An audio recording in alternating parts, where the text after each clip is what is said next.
Stuart, how would you sort of sum up pre-season, and I guess maybe what you're trying to implement in terms of style of play with a new attack coach coming in as well? Yeah, so pre-season as ever has been, well, I say that, we actually feel very, we feel very fortunate to have had a pre-season. Last year, obviously not having one going into the season was much different, whereas this year, yes, there's the preparation time with the boys, which has been good, but you also build up the excitement a bit and build up the anticipation. So it's been great to have a pre-season to get people together and get going. Having David come in and really develop our game model, and how we use the ball has been fantastic. He's been great, not only at engaging the guys, but also telling the story of how we're going to play the game and how we're going to go about adopting and developing our style within the Premiership.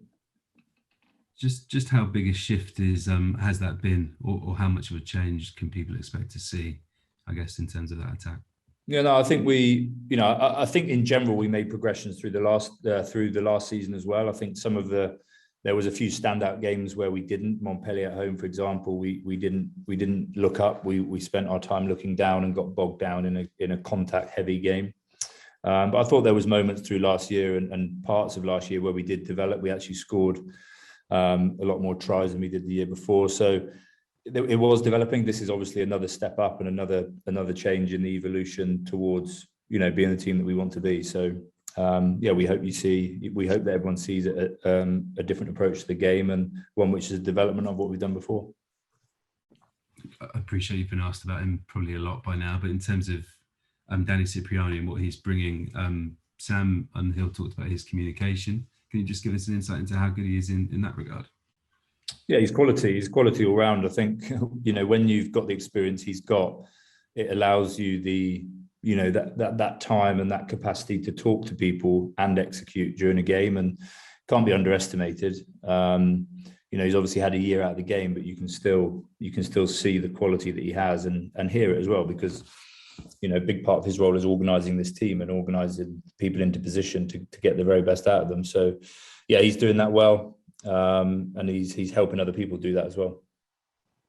And just lastly for me, we heard yesterday that social sort of distancing and measures like that are going to be relaxed if clubs meet. I think it's 85% vaccination rate. Just sort of your thoughts on that. Is that a mark as a club that you're sort of close to, and also is that quite a positive sign that things are moving that direction? Yeah, it's definitely a sign that things are moving in the right direction. We're close to it. Obviously there's a number of factors that affect how quickly you can get there, one being the age of the squad. Obviously you've got to, the younger the squad are, the later they had their first vaccination. So and then obviously COVID infections is another one. If you've been infected, you can't get a vaccination for 28 days. So yeah, but we're striving to get there, and we won't be too far away by the time we get going. Thanks. Stuart, can I just pick up on you were talking about David and the narrative of the attack, that was his sort of story, if you like. To what extent has that been a collaboration with Danny Cipriani?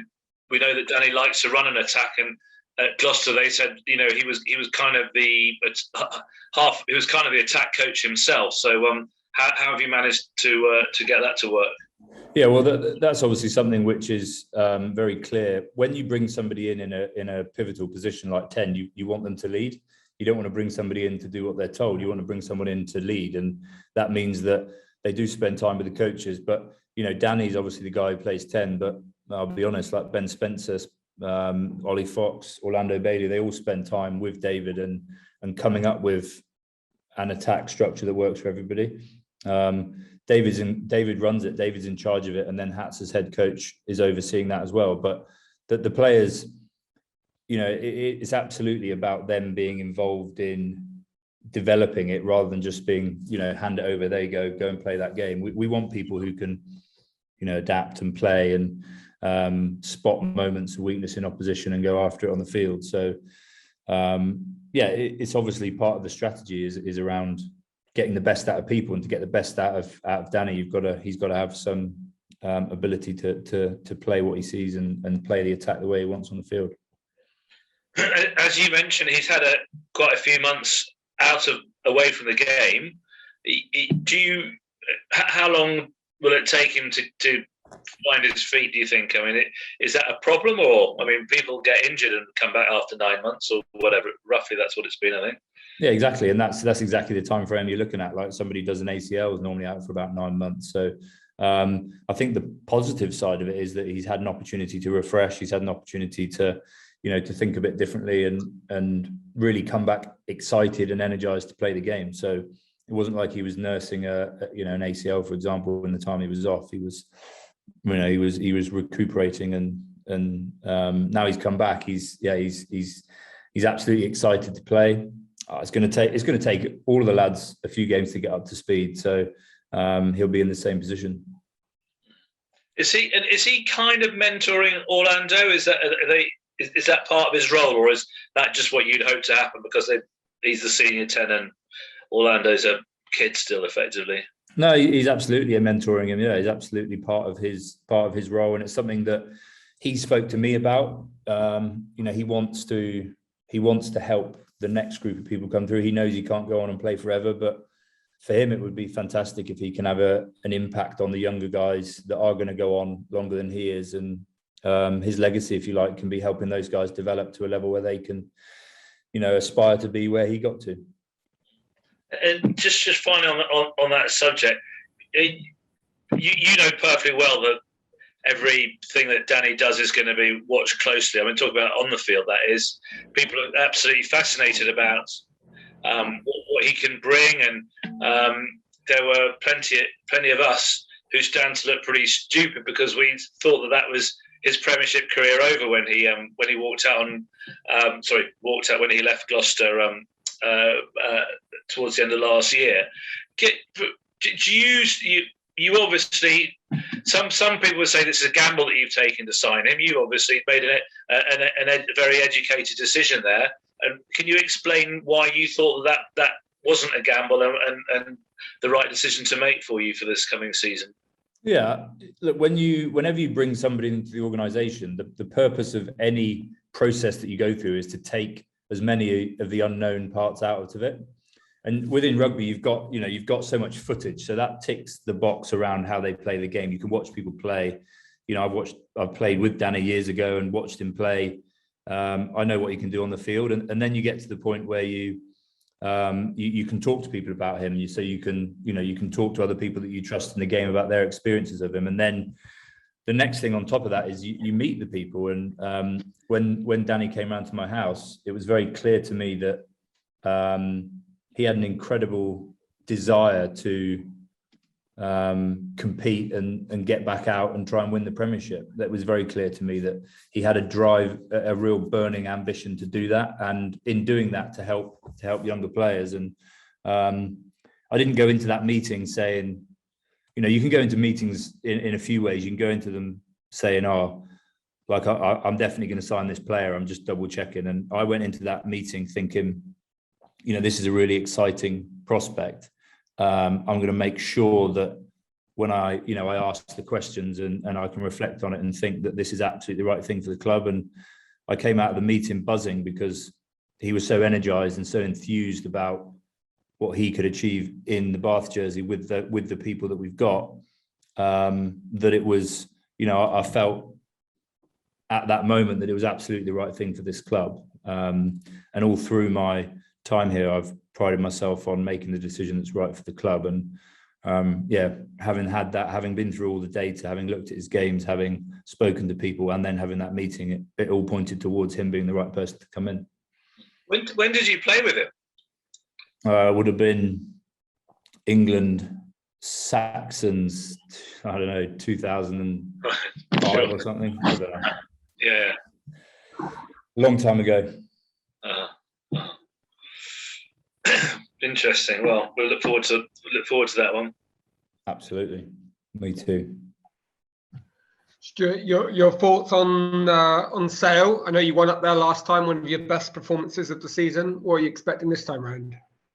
Well, I would suspect we'll see much of the same from them. I think when Alex went in there last year, they developed an identity around their defence, around their ability to put you under pressure to get off the line, and hurt, and force turnovers. So I'd expect to see some more of that.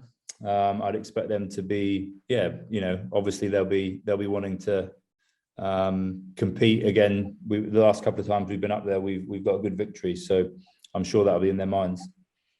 It's a place that a lot of teams struggle to go to. Why do you think you've had more success? I think we've when we've gone up there, we understand that there's a physical battle, and our lads have risen to that challenge. And I think if you rise to that challenge and you never stop competing, like I think back to tries like Ben Spencer's try, just it was about defend hard, force an error, get the turnover and play. I think that we've fronted up physically, and it's given us a good chance of being in the game. And it's going to be, I would suspect, no different on Saturday evening. Looking back on the weekend, now you've done a chance to do a bit of analysis. What did you learn? Where do you feel like you're at? I learned that there's a lot of work gone in pre-season, which actually in moments we saw come out. Small moments that maybe from the outside you don't see, but the nuances we're trying to put into the attack, or some little tactics of working on defence, like seeing those come out, was great. I think we got through 36 players, which was good to see so many people out on the field, and kept the lads pretty fresh actually for Saturday. So overall pleased with the exercise, very similar to I was post-game, John. Very, very pleased with the exercise, and we're just, obviously Joe took a knock and we're still waiting to hear what that's going to be like, but that's the negative from the evening, really. So yeah, I mean, unfortunately I was going to ask about him. When you say you're still waiting to find out, what does that mean? Yeah, so he's in a brace. He has had a scan, and we're just waiting for a report on that scan now, for what the extent of the injury is. But obviously, being in a brace, he's not going to be available this week. Such a pity. In terms of a few other guys that were away last for that pre-season game, what's the situation? Are you expecting Ben Spencer to be back around this weekend, or not too soon to say? Absolutely, yeah. Ben will be around. Yeah, he's been in training all week. Great. And what about on the wings with Will and Rory?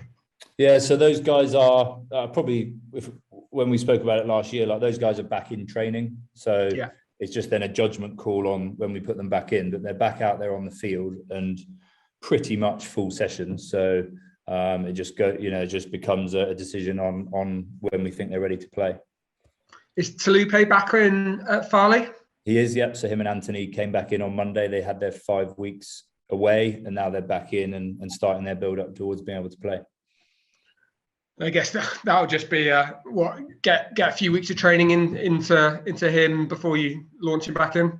Yeah, I mean, he's got he's done really well in the off season. He's obviously had a bit of a break, but then he's looked after himself really well, and he's come back in at a place where he's ready to push on and be involved in training. So just becomes a call again when he's ready to play a game. Anthony's obviously different. You understand that with the EPS agreement, but yeah. And what about Will Stuart? Yeah, so Stewie's he's back in full training as well, and he'll be there or thereabouts, definitely. Okay, perfect. And then I guess just looking generally, your season, you spoke about your ambitions of the top four, sailing the top four last year. It's very early to tell, I know, but is it a bit of a marker this weekend? See how you do? I think it's any game you go out now is a challenge, isn't it? There's big challenges, but what we've spoken about is our ability to go there and play the game we want to play. And I think if we do that, we put ourselves in a great position. I think you can't prove anything or disprove anything in week one, but what you can do is go out and show your teammates and everyone else what we've been learning over the last few weeks. And if we do that well, then we definitely give ourselves a chance up there.